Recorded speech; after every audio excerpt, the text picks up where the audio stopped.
일하는 그대 리스펙! 우후! 네, 리스펙 노동인권 카페가 벌써 6번째. 카메라 보고 한 번만 더 해주세요. 어떻게? 귀엽게, 깜찍하게. 벌써 6번째. 어디 같다. 네, 아이돌. 문을 열었습니다. 네. 네, 자 우리가 6회까지 오는 동안 참 이 시간이 빠르게 지나간 것 같아요. 그러니까요. 아유, 진짜 언제 이렇게 지나갔는지. 그러게요. 그동안 우리가 인권 카페를 함께 하면서 기억에 남는 순간들이 있을까 해서 좀 여쭤보고 싶은데 네, 어느 분부터? 저는 첫 화 저희 녹화할 때 방송에는 나중에 안 나왔더라고요. 근데 세라 씨가 눈물을 흘린 적이 있어요. 맞아요. 그랬었죠. LG 트윈타워 네. 노동자분들 이야기를 들으면서 눈물을 흘렸는데 저는 눈물을 흘리고 본인 얘기를 할 줄 알았거든요. 아, 나도 이런 힘든 적이 있었다. 근데 그 얘기를 하지 않고 고생하셨어요. 한마디를 하셨는데 지금 약간 울컥하신 것 같은데. 우셔도 됩니다. 이번엔 편집 안 하실 거예요. 근데 노동인권 감수성을 제가 이야기할 때 가장 중요하게 생각을 하는 게 공감하는 힘이거든요. 네. 근데 그런 세라 씨의 모습을 보면서 아, 저분이 섭외가 된 것은 이유가 있다. 이런 이유가 있었구나. 큰 뜻이 있다. 이런 생각을 했어요. 들어주는 사람. 우리 공감 왕 세라 씨는 또 어떤 일이 좀 기억에 남으세요? 저는 작가님께서 그 플랫폼 이야기하실 때 우리가 평소에 쓰는 단어들, 뭐 시키다 누군가에게 이런 명언이요. 것들을 집어주셨을 때 참 많이 배운 것 같습니다. 시켜 먹자 말고 주문하자. 주문하자. 네. 잘 되진 않는데 저도 노력을 하고 있어요. 딱 붙어 네, 딱 붙어 있어서 저도 네. 인식을- 캠페인이네요, 캠페인. 참. 그러니까요. 이거를 저희가 좀 시작을 해야겠습니다. 이렇게 해서 시키자 말고 주문하자 이렇게. 하림 씨가 왜 이렇게 아이돌 같으세요? 오늘 약간 좀 지나치게 깜찍한데요? 네, 그러니까. 아니 내가 요즘 막아야 되나? 아니요, 터트리세요. 자, 그럼 작가님은 어떤 게 좀 기억에 남으세요? 네, 저는 항상 뒷얘기가 참 궁금했거든요. 그리고 이제 제가 아주 약간의 신앙이 있어가지고 그때 이제 경주 외동에서 그 67세 노동자분이 주말에 출근하시다가 30톤이죠. 그 철판이 떨어져서 돌아가셨잖아요. 맞아요. 그래가지고 그때도 이제 여기 앉아서 말씀하시는데 정말 눈물을 참느라고 너무 힘들었었는데 네. 집에서 이제 그 가족들을 위해서 자주 기도를 했어요. 그래서 오늘 뒷일을 여쭤보니까 다행히 타결이 돼서 이제 무사히 장례를 치르게 됐다고. 예. 합의가 됐구나. 그러니까 그래서 정말 다행이다. 물론 이제 아버님이 잃은 건 너무 슬프지만 그 유가족분이 오셔서 다시는 아버님 같은 죽음이 없었으면 좋겠다라고 말씀하셨잖아요. 그래서 그래서 참 뜻깊게 출연해 주시고 너무 감사하다 그런 생각을 많이 그랬군요. 들었어요. 예. 저는 그 노무사님께서 아까 1회 말씀하셨는데 1회 때 딱 그 말씀하셨잖아요. 노동자는 홍길동이다. 네. 홍길동이 이제 아버지라 부르지 못하는 것처럼 네. 노동자를 노동자라고 부르지 못하는 현실에 대해서 네. 저도 딱 이게 정말 명언이다 이렇게 맞아요. 느꼈는데요. 그럼 그때는 이제 노동자는 홍길동이다라고 이제 노무사님께서만 말씀을 하셨잖아요. 네. 그럼 저희가 좀 돌아가면서 이제는 좀 노동자는 땡땡땡이다. 이 칸을 채울 수 있지 않을까 싶어서 네. 저는 할 말이 사실 너무 많아요. 제가 아까 이걸 정말요? 질문을 네. 보고 적어봤는데 너무 많잖아. 뭘 하지? 일단은 제일 기본적으로 노동자는 네. 피곤하다. 피곤하다. 피곤하다. 피곤하다. 우리는 정답이다, 정답. 우리 사회는 일을 너무 많이 하기 때문이다. 맞아. 네. 예. 이건 또 너무 하면 부정적인 것 같아가지고 긍정적인 거 하나 생각했어요. 네, 어떤 네. 거죠? 노동자는 춤이다. 댄스? 뭔가 심오한 댄스? 우리 또 춤. 오. 왜냐하면 노동은 일상의 리듬을 만들기 때문이다. 와. 이거 준비해 왔네. 이럼 저희가 뭐가 됩니까? 그러니까 너무한데. 자 이제 와 이렇게 하고 던지는 거 봐 그냥. 혼자 살려고 리듬을 만든. 혼자 사시려고. 아니 그 일을 안 하면 사람이 되게 마냥 편할 것 같지만 그렇지는 않아요. 맞습니다. 예, 일상의 리듬이 있어야 되고 네. 일을 하면서 자신의 존재감을 계속 이렇게 확인하고 높이고 뭐 그런 수준에서 일을 해야 돼요. 사실 너무 피곤하게 하면 안 되고 그죠? 노동자는 춤이다. 세라 씨는 그럼? 저희 뒤에 안 할래요. 저희 뒤로 이제 더 큰 기대감이 있습니다. 그러니까, 지금. 예. 너무 한번 착각. 그러면 혼자 사시려고. 저는 그냥 기본적인 걸로 했는데요. 네, 어떤 걸로 노동자는 모두이다. 왜냐면 모두 다 일하기 때문이다. 이거 순서를 바꿔주십시오. 편집할 때 싹 잘라가지고 이렇게 앞으로. 자신 없게 빨리 하네요. 제대로 해보세요. 노동자는 뭐라고요? 노동자는 모두이다. 왜냐면 모두 다 일하기 때문이다. 네. 네. 좋은 말이에요. 좋은 말입니다. 자, 작가님은요? 예, 저는 제가 생각하는 노동자는 생명력이다. 생명력이다. 왜냐하면 세상을 움직이기 때문이다. 굉장히 사람들이 하찮은 일로 생각하는 일들이 있잖아요. 이를테면 제가 이제 가봤던 장투사업장 중에 그 간호노동자들이 멈추면 중증 환자의 생명이 멈추죠. 맞아요. 건설 노동자가 멈추면 건물이나 다리를 지어야 사람들이 사는데 그게 멈추게 되겠죠. 결국에 세상이 멈추게 된다. 그래서 생명력이다. 그런 생각이 들어요. 노동자는 생명력이다. 네. 노동자는 모두이다. 노동자는 춤이다. 아, 진짜 기발한 답변 정말 감사합니다. 네. 제가 이 질문을 한 이유가 저희가 노동 인권에 대해 교육을 할 때 노동자는 땡땡땡이다. 왜냐하면 땡땡땡이기 때문이다. 이 질문이 가장 먼저 학생들에게 하는 질문이래요. 그죠, 노무사님? 네, 저도 가끔 이제 학생들에게 노동인권 수업을 할 때가 있는데 이 질문을 던져봐요. 그러면 이제 그 학생들이 평소에 가지고 있는 노동에 대한 생각, 노동인권에 대한 생각 이런 걸 기회가 없잖아요. 생각해 볼 수 있는 기회가. 그런 기회를 좀 주죠. 뭐라고 하던가요, 학생들이? 일단 가장 많이 나오는 답변은 하림 씨가 답변한 것과 비슷해요.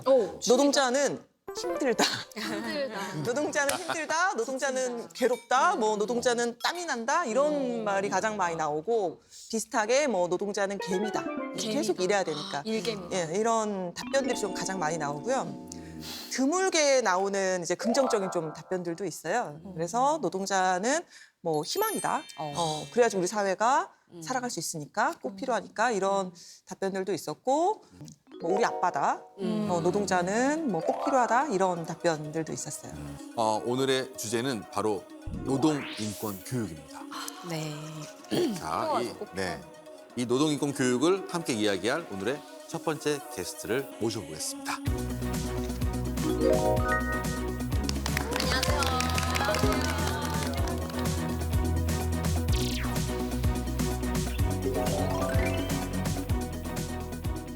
대학 생활을 좀 그리워지는 것 같아요. 이렇게 딱 대학생을 보니까. 네. 저도 몇 년 얼마 안 됐긴 하지만. 정말? 네, 얼마 안 됐습니다. 한 2년 정도 됐긴 했는데. 네. 어떠셨어요, 석진 학생은? 물론 대학생이 이제 공부도 해야 되지만 네. 이제 대학에 또 빠질 수 없는 또 술도 먹고 아, 그죠. 또 친구들이랑 재밌는 것도 많이 하고 네. 술은 참 들어갈 때 마셔야 되는 것 같아요. 언젠가 안 들어갈 때가 오거든요. 네, 들어갈 때 많이 드세요. 대학생 모셔놓고 지금. 너무 우리 들어갈 때. 저 진짜 진정한 마음에서 나오는 어드바이스였는데. 그 공감하니까 지금 고개를 숙이고 있잖아요. 그리운 옛날이네요. 네. 뭐 공부도 하시고 놀기도 하시고 아르바이트도 하시고. 네네네. 어.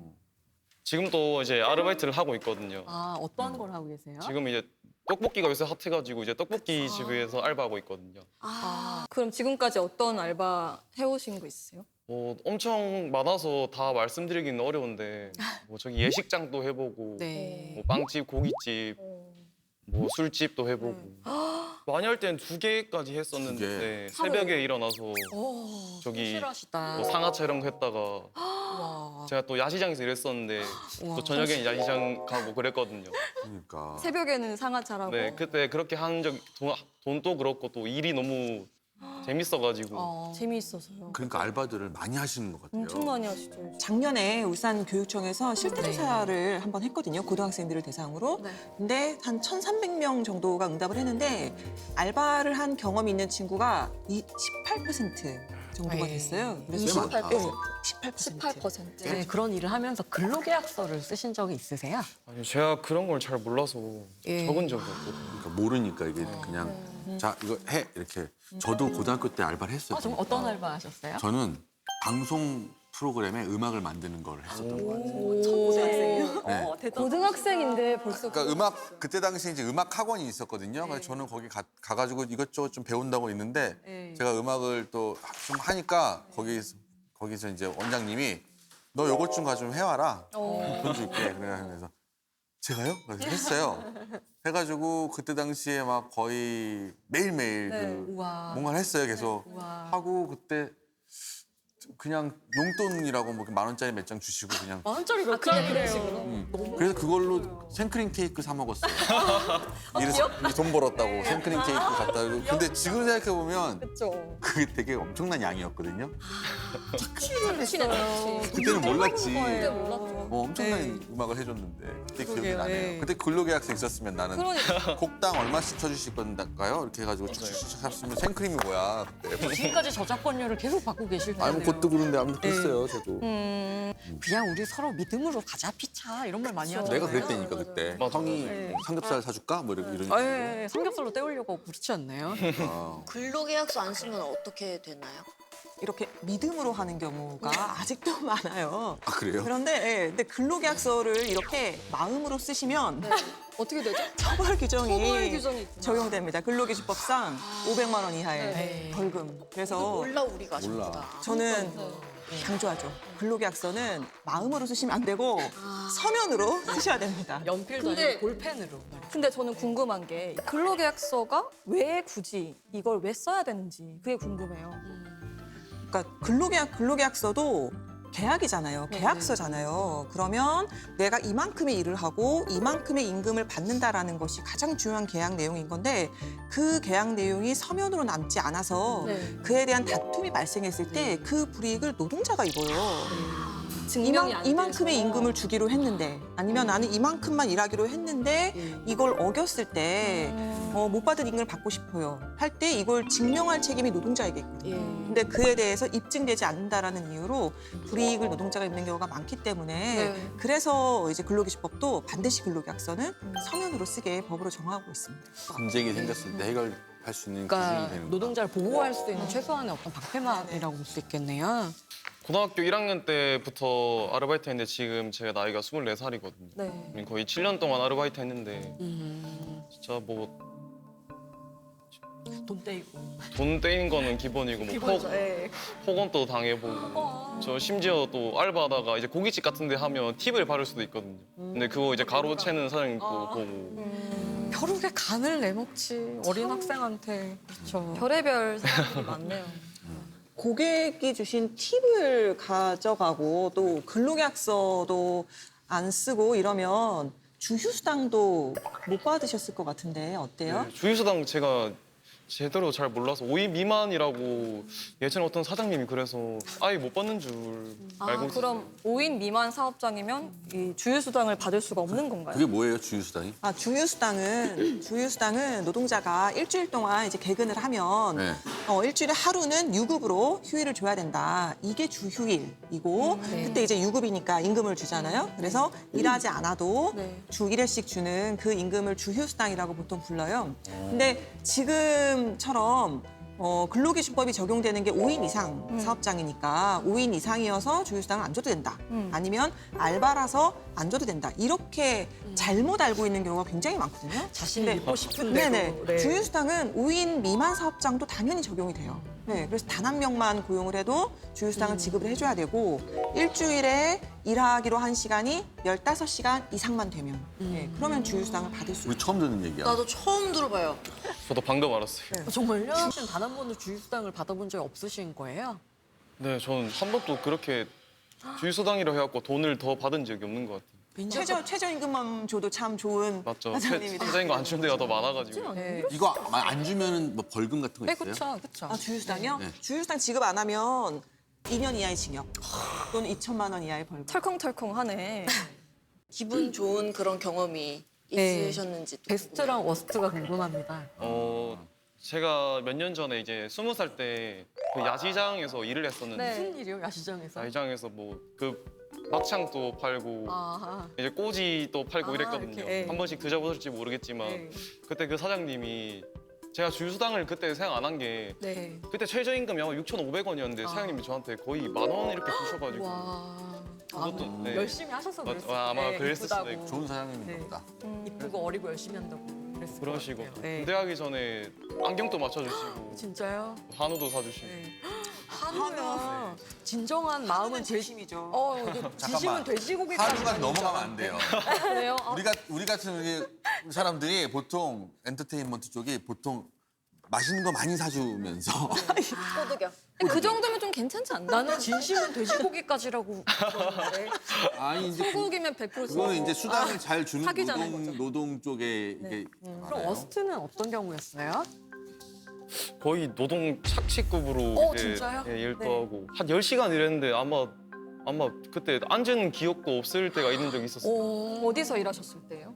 그건 이제 저기 술집이나 네. 뭐 이런 데 일하면 솔직히 바쁜 것도 있는데 네. 그래도 좀 사람답게 좀 쉬게 해줘야 되지 않겠나. 그런 거 너무 많더라. 서 있어야 되는 직업들. 맞아요. 저도 카페에서 일할 때 앉지를 못하게 손님이 한 명도 안 와요. 근데 제가 알기로는 중간에 휴식 시간을 꼭 그쵸, 휴식 휴식 시간 줘야 있어야 되는 걸로 되죠. 알고 네. 있는데 그럼 그것도 불법인 거죠? 그렇죠. 어. 4시간 일하면 30분.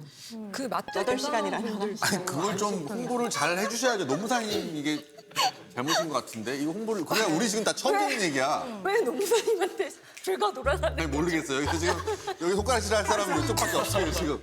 왜냐하면 지금 가시방석에 앉으셨어요, 지금. 노동인권 교육을 하신다니까. 잘못한 게 없는데. 왜냐하면 누군가 탓을 하고 싶은데. 왜냐면 지금 우리 처제도 지금 카페에서 알바를 하고 있는데 맨날 이렇게 오래 서 있어서 허리가 아프다고 맨날. 맞아요. 네. 맞아요. 오래돼 있으면 허리 엄청 아파요. 그렇죠. 그런 게 있구나. 아니 그 노동인권 교육을 좀 받으신 적이 있으세요 어렸을 때? 근데 어릴 때 그런 게 기회가 별로 없어가지고 또 뭐 울산시에서 하는 것도 잘 없고 학교에는 그런 게 전혀 안 와가지고 네. 그래서 그쵸, 저는 네. 아예 모르고 우리나라는 또 입시 위주의 교육이니까 노동 인권 교육 이런 생각은 못 하고 저는 한 번도, 단 한 번도 받아본 적이 없어요. 그렇죠. 예. 진짜. 그래서 이게 사실 문제구나라는 거를 리스펙을 하면서 느끼는 것 같아요. 같아요. 아마 주휴수당만으로도 한 차 한 대는 뽑았을 것 같은 느낌이. 진짜 과장 아닐까? 그래도 7년이나 네, 일했는데. 그래도 돈 많이 모았을 것 같아요. 이제 이렇게 알게 돼서 진짜 완전 유레카일 정도로 지금 완전 놀랐고요. 어떤 게 제일 놀라웠어요? 일단 쉬어야 되는 게 제일 놀라운. 그리고 또 돈이 이제 더 받을 수 있다는 거에 좀 행복감을 또 느끼고. 이제부터 좀 이렇게 직접 이걸 더 주세요. 저의 휴식을 이렇게 해주세요. 이렇게 주장을 하실 건가요? 할 수 있을까요? 또 상황에 따라서 또 만약에 어, 약간. 죄송한데 주수당 알고 계세요? 이렇게 이제 조심히 물어봐요. 직접적으로. 네. 네, 2년 이하 징역 이런 말 그렇죠. 그런 하지 말 말고. 네. 어떻게 해야 될까요, 농사님? 저는 보통 학생들한테는 일단은 근로계약서를 안 써서 손해를 보는 게 노동자가 손해를 보잖아요. 네. 그래서 일단은 근로계약서에 대해서 뭐 부모님이 가져오라고 하신다. 학교 선생님이 좀 보자고 하신다. 코 괜찮네. 이렇게 해서 네. 이제 사장님한테 좀 말씀을 드리거나 네. 그래도 작성이 안 되면 카톡이나 문자나 이렇게 좀 증거가 남을 수 있는 방법으로 적어도 내가 받기로 한 시급이 얼마인지 내가 일하기로 한 시간은 몇 시부터 몇 시까지인지에 대해서는 여쭤보고 답변을 받아놔라. 그러면 그게 이제 증거가 된다. 근데 그럼에도 불구하고 일을 하면서 사실 요구하는 거 쉽지가 않아요. 이거는 알바 학생뿐만이 아니라 이거는 어른도 마찬가지예요. 맞아요. 네. 어른이라 하더라도 네. 사업주에게 말씀하시기 어렵잖아요. 어렵죠, 사장님. 그래서 한 번도 얘기해 본 적 없어요. 그래서 임금은 보통 시효라는 게 있거든요. 그래서 언제 안에만 청구하면 된다. 체불 임금을. 네, 시효. 시효. 그게 3년입니다. 3년이요? 네. 그동안 못 받은 거 받을 수 있을 거예요. 증거를 모아놓고 네. 네. 나중에 이제 솔깃한데 이거. 그렇죠. 네. 먼저 이제 노동인권 교육이 얼마나 제가 필요한지 절실하게 느꼈고 저는 이제 성인이 돼서도 지금 듣는데 정말 놀랍고 신기한 얘기가 많은데 지금 입시 공부도 중요하지만 이렇게 노동인권 교육을 들어서 이제 아르바이트 하는데 더 도움이 되고 당하고만 살지 않았으면 좋겠습니다. 꼭 그랬으면 좋겠어요. 네. 그럼 마지막으로 혹시 이 제안을 한번 해도 될지 모르겠는데 하림 씨가 사장님이라고 생각하고 한번 그래. 상황극을 해보시죠. 맞아요. 오케이 석진 학생 그저 뭐 하여튼 네 사장님. 적당히 믿음으로 갑시다. 네. 네. 이제 뭐 내라 그랬어. 잠시만 이거 이제, 사실 내라고 하면 안 되죠. 네. 근데 이제 본론을 말해요. 네, 다시. 사장님 근데 말로는 저도 할 수 있는 이게 계약서가 근로계약서를 써야 이제 저희와 사장님 간의 진짜 진실한 믿음을 알지 않겠습니까? 근로계약서. 네. 그래요 뭐 그리고 뭐 하여튼 알겠어요. 한번 써드릴게요. 근로계약서. 감사합니다. 되는데? 오, 이렇게 되는 것 같아요. 진실한 되는 것 같아요. 네, 약간 몰입했는데 좀 쉬운데? 어, 더욱 진실한 믿음. 이게 좋은데요, 멘트가? 근데 보니까 지금 말을 잘해요. 그렇죠. 그런 것 같아요. 자, 그러면 우리가 앞으로 일 잘하시라고 네. 일하는 그대 리스펙을 같이 외치면서 아, 좋아요. 이렇게 딱 수화로 네, 이렇게. 네. 자, 인경. 함께 해봐요. 자, 일하는 그대 리스펙.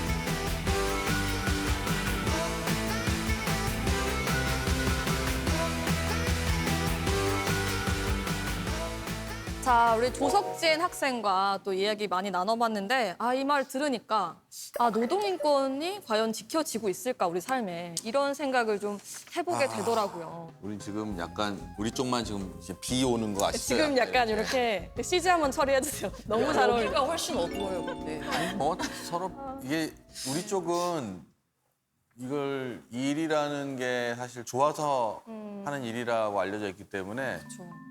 뭐 그렇게 일하면서 우리가 어떤 대우를 받아야 된다 이런 생각을 하면서 살아본 적이 없죠. 그런 적이 없죠. 어. 오히려 그런 걸 생각하면 여기서 일하기 힘든 것 같아요. 우리 자체가 상품이잖아요. 너무 슬프다. 그죠? 솔직히 얘기하면 그렇죠. 우리가 상품이기 때문에 우리를 뜯어 먹는 거예요. 이렇게 해서. 맞아요. 그죠? 맞아요. 세라 씨, 우리의 젊음과 시간과 열정 같은 맞아요. 진짜 많은 것 같아요. 어떻게 해야 되는 거지? 우리가 뭘 주장할 수 있을까? 없지. 사실 최저임금 뭐 주휴수당 뭐 또 뭐 있어요? 그런 거 뭐 없었던 것 같은데 한 번도?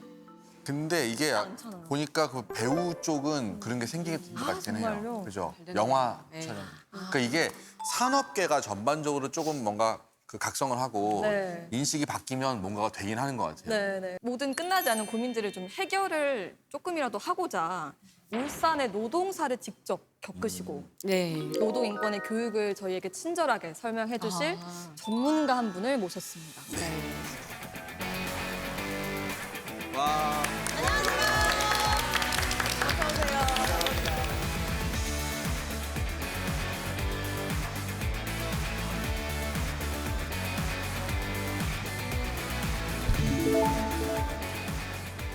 준비를 좀 많은 얘기 좀 준비해 오셨죠? 그냥 해보죠 뭐. 쿨하십니다. 네. 네.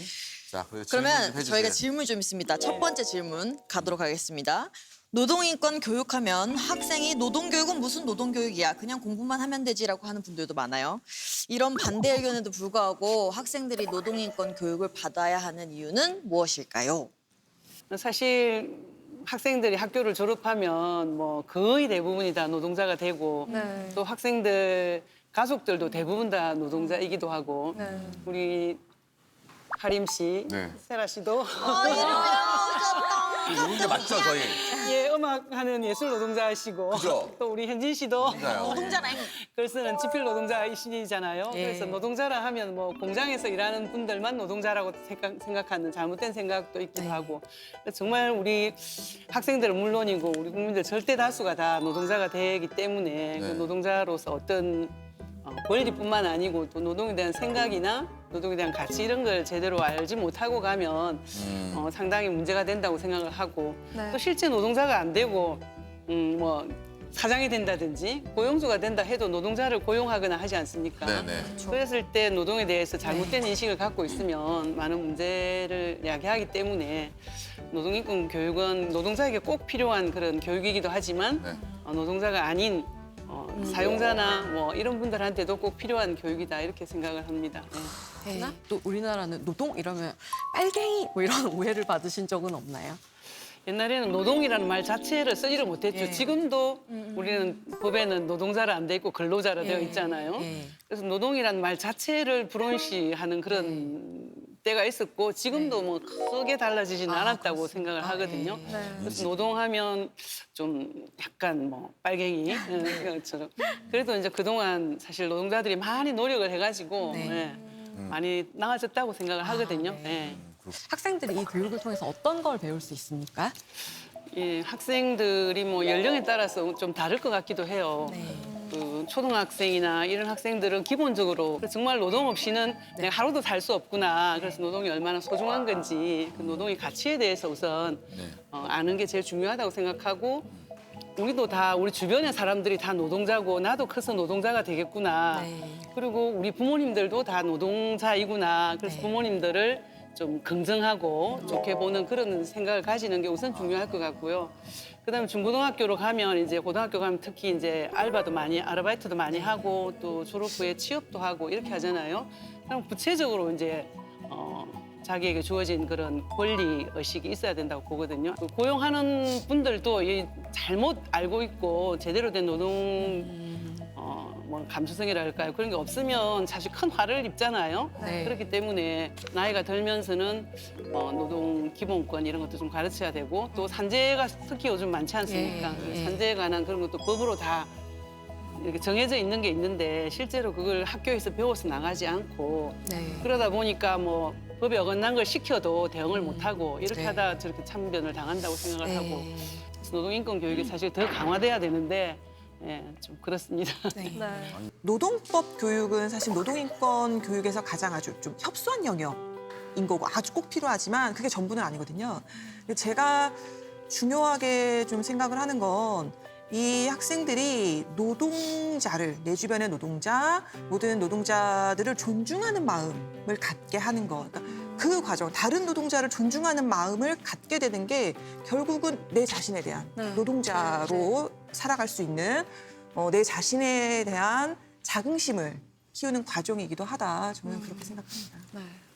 일단 제가 생각했던 게 노동 인권에 대해서 가르치는 사람은 또 본인 스스로가 좀 노동자라는 인식을 가지고 이 노동 인권에 대해서 좀 잘 이해하고 있어야 되잖아요.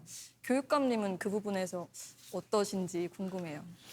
예, 지금은 뭐 노동 인권에 대해서 확실히 생각하고 있지만 저도 사실 그렇게 생각을 못했죠. 저도 노동 인권 교육을 받은 바가 사실 없기 때문에 일전에 제가 노동 인권 강사 한 분한테서 들은 적이 있거든요. 그 이제 교사들을 강의하는 그 교육이었는데 교사들에게 여기에 노동조합에 가입돼 있는 사람 손 들어보세요 이렇게 했다는 거예요. 그랬더니 거의 대부분이 가입을 안 하고 있더라. 그래서 그 강사가 저보고 하는 말이 본인도 그런 소위 말하면 노동조합이나 이런 노동자로서의 권리 이런 의식이 없는 사람이 어떻게 노동교육을 하겠느냐 이렇게 호통을 쳤다는 얘기를 하더라고요. 그래서 정말 저도 사실 그렇지만 선생님들부터 교사들부터 노동 인권에 대한 그런 의식이 확실히 있어야만 노동 인권 교육을 할 자격이 생긴다고 저는 생각을 하고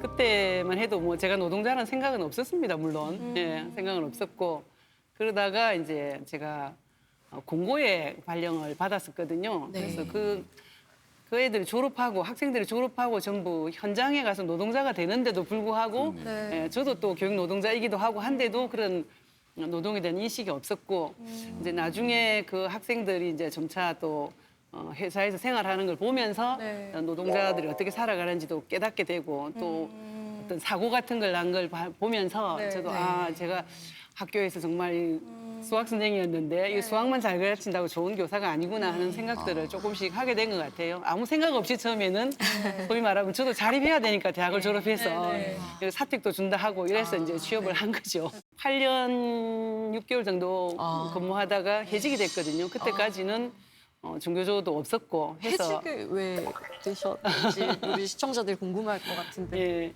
해직은 뭐 교육민주화 선언이라고 있었거든요. 그때 학생들이 계속 자살을 많이 했었어요. 그래서 학생들이 죽어가는 걸 더 이상 볼 수가 없다. 그래서 우리 교육이 이렇게 바뀌어야 된다 하는 소위 말하면 요새는 무슨 성명서 같은 거 있잖아요. 선언. 교육민주화 선언을 했는데 거기에 이제 서명했다고. 우리 부산, 경남은 울산까지 해서는 서명도 못하고 박수로 통과를 시켰는데 거기에 박수 쳤다고. 이름 올리고 박수 쳤다고 해직한다고요? 해직을 시켰거든요. 안 믿어지시죠? 네. 86년도. 해직 살과대. 잘못했다고 해라 이렇게 이제 각서 쓰는 거 있잖아요. 앞으로는 안 그러겠다. 그걸 쓰면은 해직을 안 시키겠다 했는데 제가 잘못한 게 없으니까 그렇게 쓸 수가 없더라고요. 그래서 뭐 제가 표현하기를 무사해지게 됐다 생각. 그때 각서를 썼으면 제가 지금 어떻게 살아갈까 좀 생각하고 있습니다. 아니, 근데 그때 제자들이 많이 고마워하겠어요. 그 제자들도 저를 돕다가 좀 학교에 잘리기도 해서 제가 많이 빚어지고 있습니다, 사실은. 그럼 그 중에 좀 기억에 남는 제자들도 있을 것 같아요. 예, 기억에 남는 제자는 사실 제가 이제 노동 인권 의식 이런 걸 갖게 된 첫 번째 사건이 있었어요. 제가 사건이 이제 있었어요? 예, 사건이 있었습니다. 제가 이제 수학 선생이다 보니까 매점을 담당하고 있었거든요. 좀 우습겠지만 계산과 매점 상관관계가 돈 세고 뭐 세야 돼서 회계를 해야 아니 그게 수학이랑 뭔 상관이 있다고. 그러니까 매점에 앉아서 돈 세야 되니까 요새 교사들 그런 일 시키면 난리 나겠죠. 그런데 그때 제가 이제 굉장히 매점 단순한 사고 방식 네, 네. 회계 업무를 보셔야 돼서 매점 담당 교사였거든요. 그래서 이제 좀 가정 형편이 어려운 학생들이 쉬는 시간, 점심 시간에 와서 그 매점을 보는 겁니다. 그 학생 3명 정도 됐는데 그 학생 중에 한 명이 이제 취업해서 나갔는데 손목이 잘리는 대형 산재 사고를 당한 거예요. 이제 뭘 찍어내는 거 있잖아요. 뭘 재료를 넣으면은 딱 눌러가지고 이렇게 찍어내는 뭐 사출, 검형 이런 건데 거기 이제 손이 들어가면 이게 딱 멈춰야 되는데 프레스기에 예, 손이 들어갔는데도 이게 멈추는 그 센서를 없앤 거죠. 센서가 있으면 이게 작업이 느리지 않습니까? 계속 멈추니까. 그러다가 손을 이렇게 넣게 돼가지고 손이 이제 눌려져가지고 손목이 잘리는 그런 이제 대형 산재 사고를 당했는데 그래서 저한테 이제 물어보는데 사실 제가 하나도 아는 게 없더라고요. 그래서 막 변호사들한테 물어보고 하다 보니까 산재 관련된 법도 있고 또 노동조합 관련된 법도 있고 한데도 거기서 이미 이제 재산도 다 빼돌리고 이래가지고 제가 도움을 줄 수가 없더라고요. 그래서 그때 이제 제가 이렇게 살아서는 안 되겠구나. 교사가 정말 학생들만 뭐 그 전공 과목만 가리키는 그런 교사가 돼서는 안 되겠구나 하는 걸 처음으로 이제 깨닫게 됐고 제 인생이 완전히 바뀌는 그런 사건이 있었습니다. 예.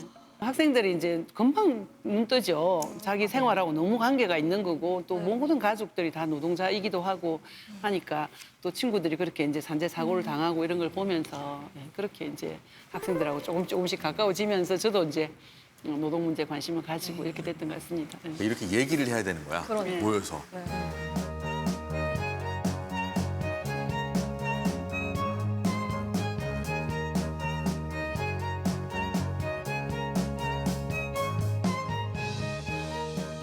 굉장히 편한 길을 가실 수 있었는데 이거를 놓으시고 그 어렵고 험한 노동운동을 시작하신 이유가 있다면 이것이다라고 말씀하실 수 있는 게 있을까요? 뭐 특별히 이것이다고 말씀드리기보다는 어쨌든 뭐 제가 좀 편하게 막 생활하면서 우리 학생들을 제대로 이해한다고 하기가 좀 뭐라 그럴까 좀 미선 거짓 이런 느낌이 사실 많이 들었어요. 제가 좀 울컥하네 지금. 그래서 너무 편하게 이렇게 살아가면서 애들한테는 또 뻔히 이제 그 생활들을 좀 알았잖아요. 그러면서 그걸 모른 척하고 살아간다는 게 사실 좀 제가 불편했고요. 그러다가 보니 이제 저 스스로를 부정할 수는 없겠더라고요. 고민이 많았었죠. 계속 어떻게 할 건지 뭐 잘못했다는 각서 하나만 쓰면 되는데. 당연히 학교에서 나를 자르겠지라고 생각하셨었나요?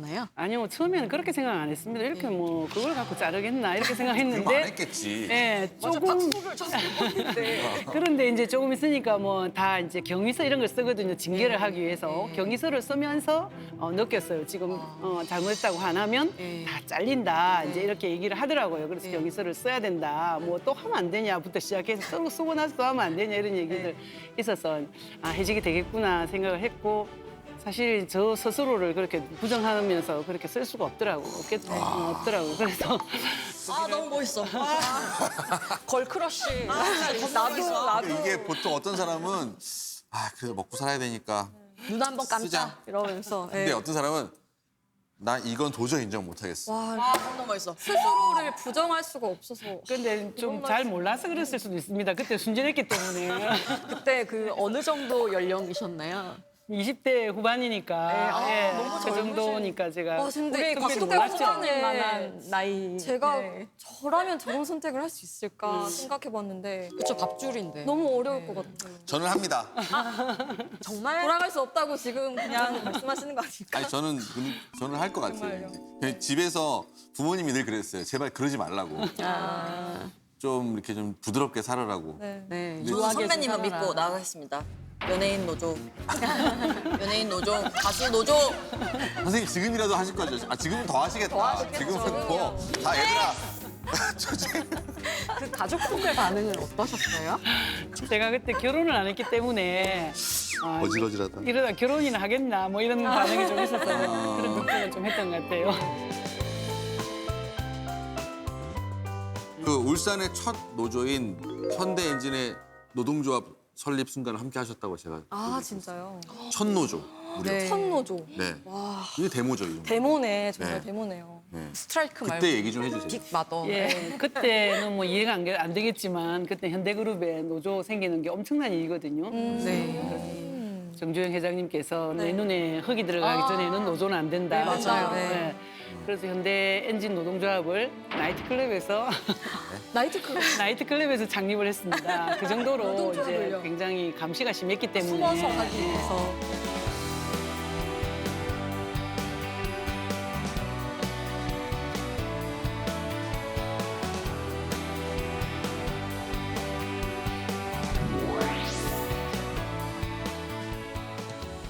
(1987) 영화 보셨죠? 네, 그러니까 (1987) 영화가 그때 당시 6월 항쟁이라고도 하고 그래서 6월 29일 날 노태우 당시 후보가 이제 직선제 개헌 약속하면서 이제 마무리된 것으로 다들 이제 기억을 하고 계시는데 그렇죠. 예.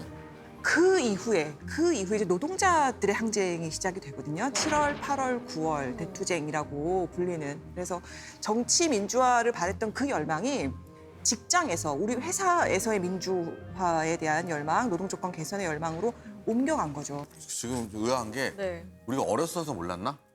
그때 이런 소식을 저는 어른이 돼서 지금 저도 처음 들어요. 여기서 처음 들었어요. 네. 그때 당시 그 87년도 약간 조용한 혁명 같은 게 일어났구나 그때. 와, 조용하지 조용하지 않은데요. 않았습니다. 절대 조용하지 않아요.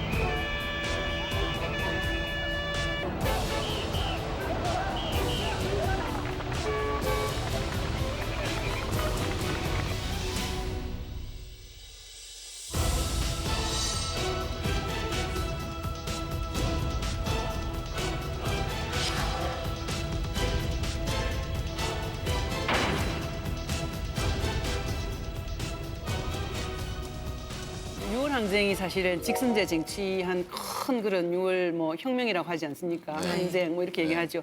사실 이어진 7, 8, 9 노동자 대투쟁은 정말 노동자들의 생활, 절대 다수가 노동자잖아요. 네. 그 노동자들의 생활을 바꾼 정말 유월 항쟁에 버금가는 어찌 보면 더 이제 삶을 변화시키는 그런 큰 투쟁이었죠, 사실. 네. 그러고 나서는 현대그룹 이제 노동조합들이 모여서 현대그룹 노동조합 협의회라는 걸 만들었습니다. 그래서 거기서 이제 계속 협상을 했는데 협상이 잘 안 되니까 8월 17일, 18일 이틀간 현대중공업에서부터 잘 모르실 텐데 울산 안 계셔서 현대중공업에서부터 공설운동장까지 그 포크레인, 뭐 지게차, 그다음 트럭 이런 걸 이제 몰고 그 가족들까지 한 3만 명이 되는 가족들까지요? 얼마나 엄청난지 상상이 안 되시죠? 3만 명이요? 예.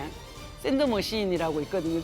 모래 이렇게 쫙 하는 그런 샌드머신 이런 걸 다 몰고 거기서 이제 남목 고개를 넘어서 이제 운동장으로 오는데 거기 경찰들이 쫙 깔려 있었거든요. 그걸 보고 완전히 혼비백산해가 다 도망을 갈 정도로 그렇게 엄청난 대군이었거든요.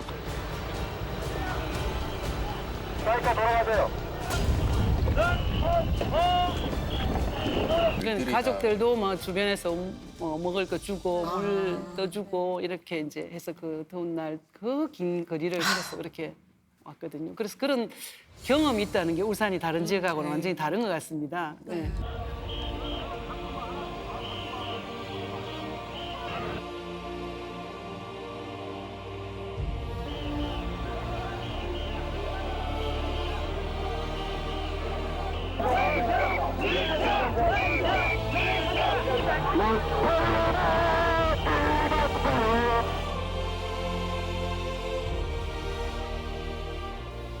그 아까 가족분들이 해직되시고 나서 절에서 결혼을 하겠나 이렇게 걱정을 하셨었는데 결혼을 하셨고 그리고 저는 이 노욱희 교육감님의 결혼식 사진을 봤어요. 어떻게 보셨어요? 울산 노동운동사 사진첩에 결혼 사진이 들어가 있어요.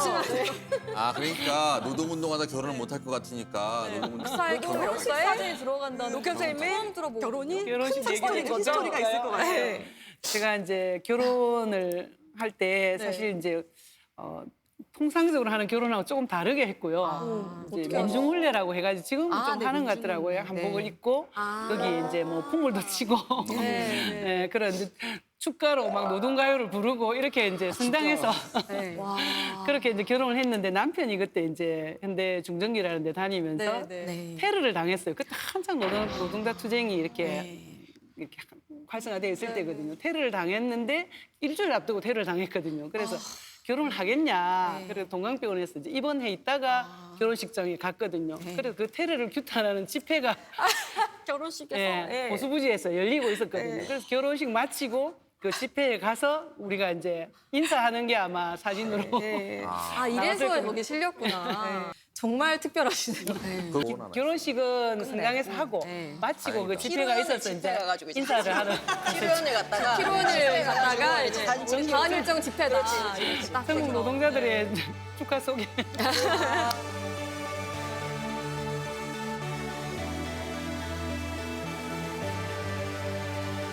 학생들도 사실은 교복 입은 시민이다. 사실 지금 이제 서울은 초중고등학교가 전부 노동 인권에 대해서 교육을 하고 있대요. 근데 울산은 어떤 상황인지 궁금하거든요. 최근에 작년에 저희들이 노동인권 교육 조례가 통과가 됐거든요. 네, 그래서 정말 다행이라 생각했는데 네. 저희들은 모든 초중고등학생이 다 하는 걸로 제출을 했는데 그 심의 과정에서 고등학생이 한해서 한다 이렇게 바뀌어서 결정이 나서 저희들이 좀 안타깝게 생각을 하고 있거든요. 고등학교에서 하면 늦죠. 어릴 때부터, 어릴 때부터 해야 되고 그게 이제 바로 노동에 대한 좀 부정적인 생각 아닐까 생각을 하거든요.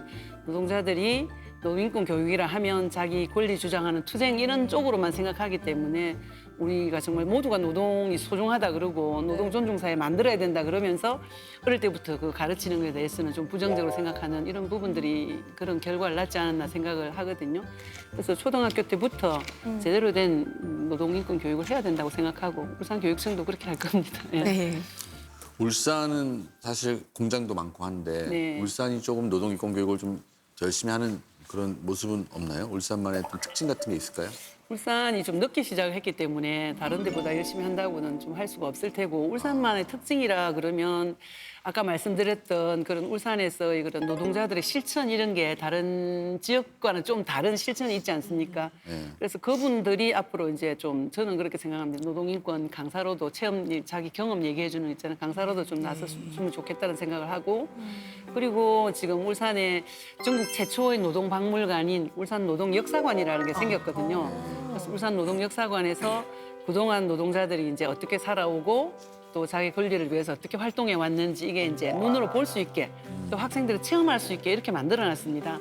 그게 좀 다른 점이라 생각하거든요. 그런 이제 그 안내를 하는 분들이 이제 그때 당시에 그 주인공들 있잖아요. 그분들이 얼마나 소중한 분들인지를 모르잖아요. 아버지가 노동자로서 이제 정년퇴직을 하고 계시는데 어떤 분인지도 잘 모르고 늙은 노동자로만 생각할 거 아닙니까? 그래서 정말 그분들이 젊었을 때 어떤 꿈을 꾸고 이 세상을 바꾸려고 했는지를 정말 좀 얘기를 하면서 안내를 하는 그런 교육이 저는 울산에서는 할 수 있다.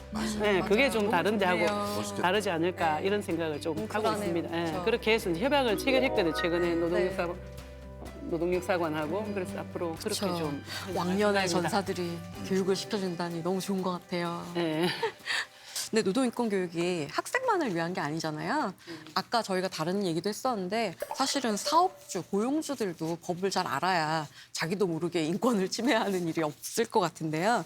네, 당연히 그렇습니다. 사실 뭐 노동인권 교육에 대한 부정적인 생각을 하시는 분들은 아마 노동자들이 권리의식이 높아지면 많이 이제 요구를 하고 그러면 고용주나 이런 분들 힘들어질 거다 이렇게 생각을 하는데 실제로 이제 고용주가 되거나 뭐 사장이 되거나 혹은 중간 관리자가 됐을 때 이런 노동 인권 의식이 없으면 네. 사실 우리가 요새 사회적으로 무리를 일으키는 갑질 사례를 보지 않습니까? 그래서 갑질하게 되고 결국은 그게 기업 이미지도 나빠지게 되고 네. 그래서 노동인권 교육은 노동자가 될 학생들에게는 물론이지만 앞으로 노동자가 아닌 사용자가 될 학생들도 반드시 네. 받아야 될 그런 소중한 교육이라고 생각하고 전체 사회 구성원들이 노동에 대한 그런 생각들이 바뀌어야 된다고 생각을 하거든요. 그렇게 되는 사회가 선진국 아닙니까 보면.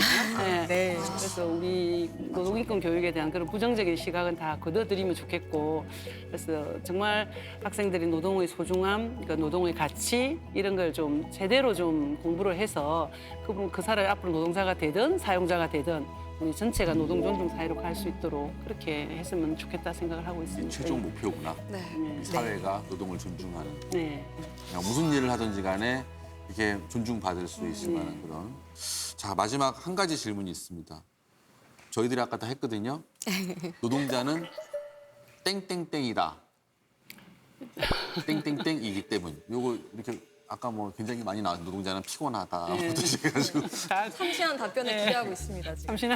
아니 뭐 참신하다기보다는 뭔가 뭔가 딱 하나의 어떤 진리를 말씀해 주실 것 같은데 너무 부담 갖지 이렇게 마시고. 부담을 아니. 주시면서 부담을 가지지 말라고. 노동자는 대한민국이다. 노동자는 네. 세계다 이렇게 말하고 싶습니다. 네. 노동자 없이 네. 이 우리 대한민국 물론이고 이 네. 세계가 있을 수도 없고요. 네. 그리고 또 세계의 우리 대한민국의 모든 대부분의 사람들은 노동자로 또 살아가기 때문에 네. 노동자들이 세계다, 노동자들은 세계다 이렇게 말씀드리고 싶네요.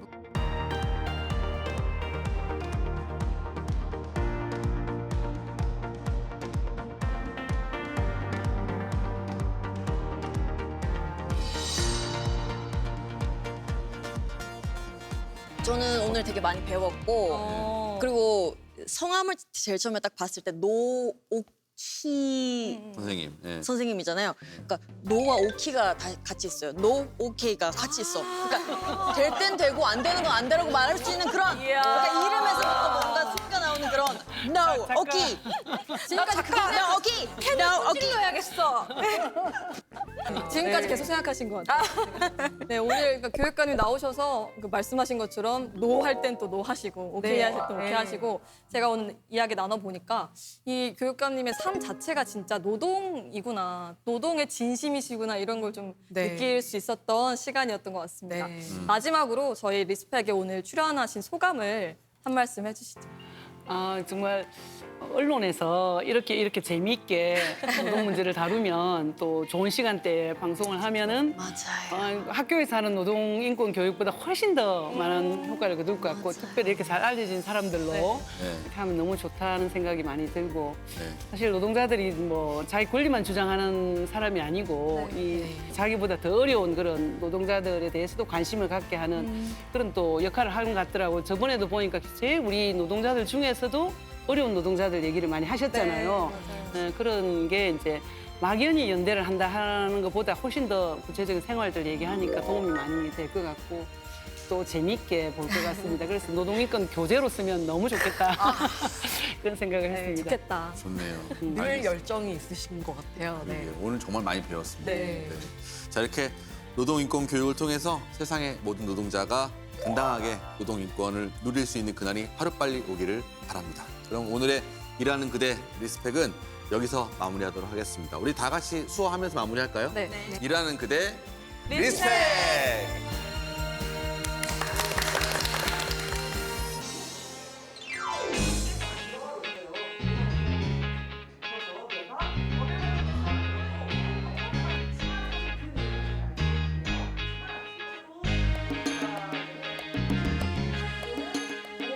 제가 하고 싶어서 선택한 일이기 때문에 저의 책임을 다해서 이제 항상 최선을 다하면서 열심히 일을 하는 노동자가 되고 싶고 이제 또한 이제 부당한 일이 생기면 제가 그거에 대해서 목소리를 낼 수 있는 사람이 되고 싶습니다.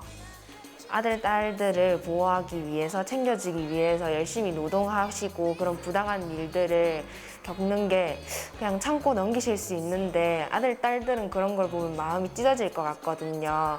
그런 거 보면서 부모님이나 아니면은 노동자분들의 개개인의 자신 인권이 아니면은 노동 권리가 제일 중요한 것 같으니까 그런 권리들을 잘 보장받으시고 주장하시고 하셨으면 좋겠어요.